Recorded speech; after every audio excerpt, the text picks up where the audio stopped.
உன்னை துன்பத்திலிருந்து மீட்டெடுப்பேன். தைரியமாக செயல்படு. முடிவை நான் தருகின்றேன். நீ ஏன் அனைத்தையும் உன் தலையில் வைத்துக் கொண்டிருக்கின்றாய்? ஏன் உன் அப்பா நான் உன் வலிகளை தாங்க மாட்டேனா?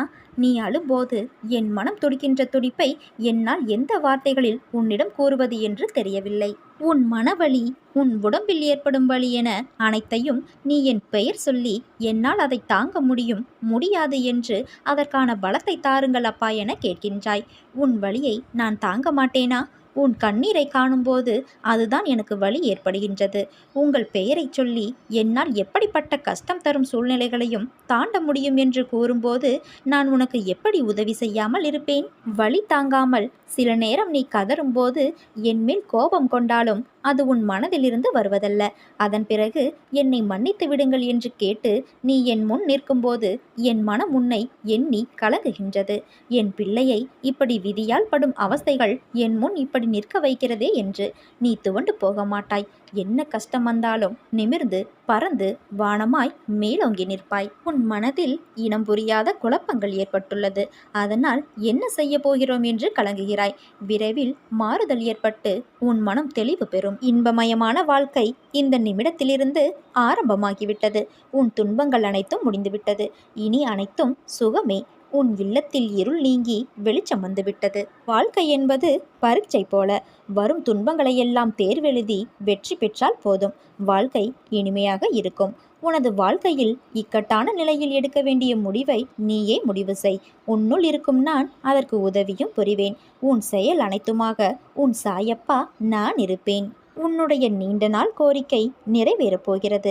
இது உன் சாயப்பாவின் சத்திய வாக்கு. எனது அருளால் உங்கள் வாழ்வில் அற்புதங்கள் நிகழும். உங்களுக்கான உரிய வெகுமதிகள் விரைவில் கிடைக்கப் பெறுவீர்கள். அது உண்மையாக நிகழும்போது நீங்கள் பெரும் பாக்கியசாலி என்று மகிழ்ந்து சத்குரு ஸ்ரீ சாய் தேவனிடம் நன்றி கூறி சரணாகதி அடையுங்கள். நிச்சயம் உங்கள் வாழ்வு அர்த்தமுள்ளதாக அமையும். என் வார்த்தைகளை நீங்கள் நம்ப வேண்டும். என் வார்த்தைகளின் மீது நம்பிக்கை வையுங்கள். உன்னுடைய ஆசைகள் என்றும் கனவாய் போகாது. பல மடங்காக நிறைவேற்றப் போகிறேன். இனிதான் உனக்கான வாழ்வை நான் வழங்கப் போகின்றேன். வாழ்வில் எதையெல்லாம் நீ நிரந்தரம் என நினைத்து கொண்டிருந்தாயோ அவையெல்லாம் நிதர்சனமில்லாத பொய்கள் என்பதை புரிந்து கொள்ளவே சோதனைகள் தரப்பட்டன. யாரை நம்பி உன் உடைமைகளை கொடுத்தாயோ அவர்கள் உண்மை இல்லாதவர்கள் என்பதை உணர்த்தவே பிரச்சனையில் உன்னை சிக்க வைக்க அனுமதித்தேன். அடுத்தவர்களால் உனக்கு ஒருபோதும் நன்மை இல்லை என்பதை உணர்த்தவே அவர்களின் சுயரூபத்தை உனக்கு நான் வெளிப்படுத்தினேன். ஆனால் நீயோ வெகுளியாக இருந்துவிட்டாய். உனது அன்பு குணத்தை, அப்பாவித்தனத்தை அவர்கள் பயன்படுத்தி கொண்டார்கள். பொருளையும் நம்பிக்கையையும் நீ இழந்து விட்டாய். அவமானமும் பட்டாய். அந்த கெட்ட காலங்களை நினைத்து பார்க்க வேண்டாம். அவையெல்லாம் பஞ்சு மெத்தையில் உனக்காக வைக்கப்பட்ட பெரிய முட்களைப் போல குத்தி கொண்டிருந்தவை. இந்த காலங்கள் மாறிவிட்டன குழந்தையே. இனி வருவதெல்லாம் உனக்கு வசந்த காலங்கள். இதோ நான் உனது வலது கையை பிடித்து தூக்கி நிறுத்தினேன்.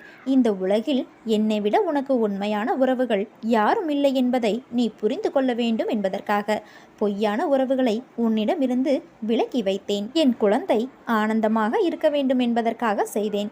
ஆனந்தமே பிரம்மம் என்பதை நீ உணர்ந்து கொள்வதற்காக செய்தேன். ஆனந்தம் மனமகிழ்ச்சியாக இருக்கும்போது அல்லவா வருகிறது. மனமகிழ்ச்சி எப்போது வருகிறது? உன் கோரிக்கைகள் அனைத்தும் நிறைவேறிய பிறகுதானே வருகிறது. அதனால் உனது கோரிக்கைகள் அனைத்தையும் நிறைவேற்றி உன்னை ஆனந்தமாக வைத்துக்கொள்ளவே இவ்வளவு நேரமும் முயன்று கொண்டிருக்கிறேன். உனக்கான வழியை நான் அமைத்து விடுவேன். எதுவும் என்னால் சாத்தியமென்று நீ என்னை நம்பி இருக்கும்போது நான் எப்படி உனக்கு வழிகாட்ட மறப்பேன்? நீ நினைத்தது நிச்சயம் நடக்கும். நான் அதை நடத்தியும் தருவேன். என் உதியை நெற்றியிலிட்டு வெளியிடங்களுக்கு செல். உன்னை நோக்கி வரும் எதிர்மறை சக்தியிலிருந்து உன்னை என் உதி காக்கும். தேவையில்லாமல் உன்னை நீ வருத்தி கொள்ளாதே. நீ உன் வாழ்க்கையில் தத்தளித்து கொண்டு இருக்கிறாய் என்பதை நான் அறிவேன். உன்னை எனது கரம் கொண்டு இறுக பிடித்து காப்பாற்றி கொண்டிருக்கின்றேன். இன்னும் சில நாட்களில் அனைத்தும் மாறும். உன் அருகில்தான் நான் இருக்கின்றேன். என் ஆதரவு என்றும் உனக்கு உண்டு. எதிலும் துணிந்து இறங்கு. வெற்றி உனக்கே தருவேன். என் கண்கள் உங்களை காணும்போது எந்த தீமையும் உனக்கு தீங்கு செய்யாது. நீ என் கண்களின் கதிர்வீச்சு மூலம் பாதுகாக்கப்படுகிறாய். கவலைப்படாதே. என் கண்களை பார்த்து கொண்டே இரு. அது போதும். பிரச்சனைகளை எதிர்கொள்ளும் வலிமையை தரும். தர்மத்தின்படி தூய வாழ்க்கை நடத்துவதால் தான் இப்படி துயரங்களை சந்திக்கிறேன் என்று நினைக்காதே. நேர்மையாக வாழும்போது சில இன்னல்கள் வரத்தான் செய்யும். அதற்கான வழிநெறி தவறி வாழ்க்கையை நடத்துவது உன் அழிவை நீயே தேடிக்கொள்வதற்கு சமம். உன்னுள் இருக்கும் கவலைகளை பிறரிடம் சொல்லாதே. ஏனென்றால் சிலருக்கு எப்போதும் நீ கஷ்டப்பட்டு கொண்டே இருக்க வேண்டும் என்று உனக்கு கேடு நினைப்பவர்களிடமே போய் நீ உன் கவலைகளுக்கு ஆறுதல் தேடுகிறாய். அப்பேற்பட்டவர்களோ உனக்கு முன்பாக உதடுகளில் வருத்தம் தெரிவித்து மனதளவில் நீ படும் துயரங்களைக் கண்டு மகிழ்கிறார்கள். உன்னை எப்படி குழம்ப செய்து அதை அதிகப்படுத்தலாம் என்று யோசிக்கிறார்கள். உன்மேல் உண்மையான அன்பும் அக்கறையும் கொண்டவர்கள் யார் என்பதை புரிந்து கொள். அதே சமயம் உன்னை சுற்றியுள்ளவர்களில் யார் நல்லவர் என்று நினைத்து எல்லோரையும் சந்தேகப்படாதே. அன்பை புரிந்து கொள்ளும் நேரம் சூழ்நிலை நிச்சயம் வரும். எதற்காகவும் விரக்தி அடையாதே. பயமின்றி உன் இலக்குகளை நோக்கி போய்கொண்டே இரு. யாரையும் இகழ்ந்து பேசாதே. எவரையும் துச்சமாக கருதாதே. நம்பிக்கையானவர்களாக அவர்களுக்கு இருந்தும் உன்னை காயப்படுத்தியதற்காக உண்டான தீவினை அவர்களையே போய் சேரும். நிம்மதியுடனும் சந்தோஷத்துடனும் வாழ்வாய். அதற்கு நான் பொறுப்பு. உனக்கு எல்லா சூழ்நிலைகளிலும் நான் துணை நிற்பேன். நான் உனக்கு துணை நின்று உண்மையை எடுத்துரைப்பேன். என்மேல் நீ கொண்ட நம்பிக்கையும் பொறுமையும் உன்னை எப்போதும் காவலாய் காக்கும். என் வார்த்தைகள் மீது நம்பிக்கை வைத்து செயல்படு. நீ எல்லா செல்வ வளங்களையும் பெற்று நிம்மதியான வாழ்க்கையை கூடிய விரைவில் பெறுவாய். கவலைப்படாதே. உன் சாயப்பா நான் இருக்கின்றேன். உன்னோடு என்றும் என்றென்றும். இனி உன் வாழ்வில் நல்லதே நடக்கும். உன்னோடு இந்த சாயப்பா இருக்கும்போது எதற்கும் கலங்காதே. நீ வேண்டிக் கொள்வது நிச்சயம் நிறைவேறும். உன் அருகில் எந்த கெட்ட சக்திகளையும் நான் நெருங்க விடமாட்டேன். நானே கதி என்று இருக்கும் உன்னை எப்படி பாதியில் விடுவேன்? சிறிது காலத்தில் நீ எதிர்பார்த்தது உன்னை வந்து சேரும். அதுவரை கவலைப்படாமல் நம்பிக்கையோடும் பொறுமையோடும் இரு. நிச்சயமாக உன்னை நான் கரை சேர்ப்பேன். யாரையும் காயப்படுத்தவோ குறைத்து நடத்தவோ செய்யாதீர்கள். இன்று நீங்கள் பலமிக்கவராக இருக்கலாம், ஆனால் காலம் உங்களை விட பலம் வாய்ந்தது. நீ கேட்பதை சாயப்பா வெகு நாட்களாக காத்திருக்க வைக்கிறார் என்றால் நீ கேட்டதை விட அதிகமாக பெறுவதற்கு தயாராகிக்கொள். நான் உன்னோடு இருப்பதால் நீ அனைத்தையும் ஜெயிக்கப் போகிறாய். நான் உனக்கு ஜெயம் தருவேன். கஷ்டம் வந்தால் துவண்டு போகாதே குழந்தையே. அது உன் பூர்வ ஜென்மா கர்மா. இன்பத்தை எவ்வாறு சந்தோஷமாக ஏற்கிறாயோ அதே போல கஷ்டத்தையும் மகிழ்ச்சியோடு ஏற்று என் மீது போட்டுவிடு. அனைத்தையும் உன் தந்தை நான் பார்த்துக்கொள்கிறேன். உன் காத்திருப்புக்கு கைமேல் பலனாய் நீ எதிர்பார்த்த ஒன்று நடக்கப் போகிறது. இந்த வாக்கினை கேட்கும் போதிருந்தே உனக்குள் ஒரு உற்சாகம் தொற்றிக்கொண்டால் அது நிச்சயம் உனக்கு நடக்கப் போகிறது என்னும் அறிகுறியே. தினமும் வாழ்க்கையில் புயல் வீசுமா என்ன? சில நாட்களில் உனக்கு தென்றலும் வீசும். இப்போது உன் வாழ்வில் தென்றல் வருடி செல்வதைப் போல நீ நினைத்தது நடந்து உன்னை மகிழ்ச்சி கொள்ள வைக்கும். உன் கவனத்திற்கு ஒரு சக்தி உண்டு. அதை நீ பயன்படுத்தும் விதத்தில் உன் வாழ்வே மேம்படும் என்பது நிச்சயம். உன் கவனத்திற்கு சக்தி கொடுத்து அதன் வழியே வெளிப்படும் ஆற்றல் வழியே உனக்கு அனைத்தும் அருள்கின்றது இறை. எந்த கவனத்தை எந்த உணர்வோடு கூடி எதன் மீது செலுத்துகின்றோமோ அது அந்த தன்மையை பெறும். நட்டக்கல்லும் பேசுமோ என்று சொல்லலாம், ஆனால் நாதனின் வழியே அது பேசும் என்ற உணர்வோடு உன் கவனம் செல்லுமானால் கல்லும் நீ உணரும்படி பேசும். யாரையோ எதிரி, துரோகி, நட்பு போன்ற உணர்வோடு உன் கவனம் அதில் செல்லும்போது அதனிடம் அப்படி ஒரு தன்மையே இல்லாவிட்டாலும் அது அந்த தன்மையோடு உன்னால் பலம் பெறும். ஆகாது என்று ஊரும் உலகமும் சொல்வதில் கூட ஆகும் என்ற உணர்வோடு உன் கவனம் செல்லுமாயின் அது எதற்கு ஆகுதோ இல்லையோ உனக்கு அது ஏதோ ஆகும் தன்மையை சர்வ நிச்சயமாக வெளிப்படுத்தும். சில பல நிகழ்வின் வழியே இது எல்லாம் ஆகாது என்ற உணர்வோடு நீ அதில் கவனம் செலுத்தினால் அது உனக்கு ஆகாது போகக்கூட நீதான் அதற்கு வழிவகுத்து கொடுத்து வழி வாங்கிக் கொள்வதும் நீதான். இதையெல்லாம் கடந்து உன்னுள் உன் கவனத்தை நலம் பெறுவேன், வளமடைவேன், முன்னேற்றமடைவேன் என்றும் தீர்க்கத்தோடு நீ உன் கவனத்தை அவ்வுணர்வோடு செலுத்தும்போது அதுவும் சர்வ நிச்சயமாக மாற்றத்தை விளைவிப்பதை அனுபவிக்கலாம். எப்போதெல்லாம் ஏதோ சரியில்லை, குறை, அழிய வேண்டும், நாசமாக போக வேண்டும் என்று எதை நினைத்து உன் கவனத்தை செலுத்தினாலும் செலுத்துவது நீதான் என்பதால் உனக்கும் அந்த உணர்வோடு கூடிய கவனத்தின் தாக்கம் உன் வாழ்விலும் பிரதிபலிக்கும்.